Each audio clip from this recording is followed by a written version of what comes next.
এরপরে আমি মঞ্চে আহ্বান জানাবো গজল পরিবেশনের জন্য রোমানা খাতুনকে মঞ্চে আসবে এবং গজল পরিবেশন করে আমাদের অন্তরকে জয় করবে। এবং কিছুক্ষণ পরে আজান হবে, আজানের পরেও আমাদের তৃতীয় পর্ব চলবে।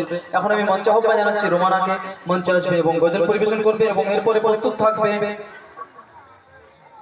হাদিস তরজমা ব্যাচ বি ব্যাচ, প্রস্তুত থাকবে হাদিস তরজমা।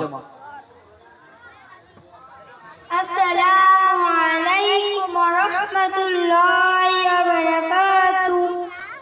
বাবা মানে হাজার বিকেল আমার ছেলেবেলা, বাবা মানে রোজ সকালে পুতুল পুতুল খেলা। বাবা মানে হাজার বিকেল আমার ছেলেবেলা, বাবা মানে রোজ সকালে পুতুল পুতুল খেলা।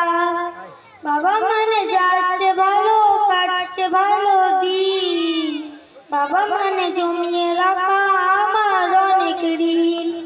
বাবা মানে যাচ্ছে ভালো কাটছে ভালো দিন, বাবা মানে জমিয়ে রাখা আমার অনেক ঋণ। আমি যত এলোমেলো ভুলে রবিদান, বাবা তুমি সময় মতন সঠিক সমাধান। জীবনের ডানা পড়ান কিছুই না জানি, আমার গানে সরলীতি তোমার মাঝে খুঁজি। বাবার কাছে হইনি কালো আমি কোনদিনই, বাবা ডাকে আদর করে আমার সোনামণি। বাবার কাছে হইনি কালো আমি কোনদিনই, বাবা ডাকে আদর করে আমার সোনামণি। বাবা মানে অনেক চাওয়া, বাবা মানে অনেক পাওয়া, বাবা মানে ছোট্ট শূন্যতা, বাবা মানে অনেক পূর্ণতা। ছেলেবেলা জানি দেয় আজও সকাল সাজে, আমি বড় হইনি আজও বাবা তোমার কাছে। চিরদিনই থাকবে বলো তুমি আমার সাথে, মা বলে ডাকবে বলো সারা জীবন ধরে। বেলা শেষে তুমি আজও অনেক অভিমানী, কেউ না জানুক আমি জানি তোমার সোনামণি।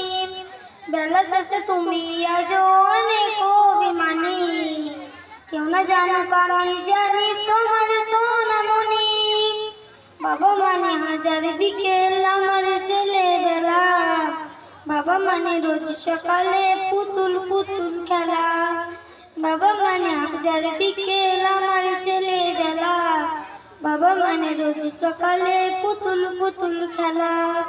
বাবা মানে যাচ্ছে ভালো কাটছে ভালো দিন, বাবা মানে জমিয়ে রাখা আমার অনেক ঋণ। মাশাআল্লাহ। এর গজলে খুশি হয়ে এই বক্তব্য শিক্ষক মাওলানা কলিমুদ্দিন সাহেবকে 50 টাকা উপহার দিয়েছে। কি করবে? ফুচকা খাবে এখন গিয়ে।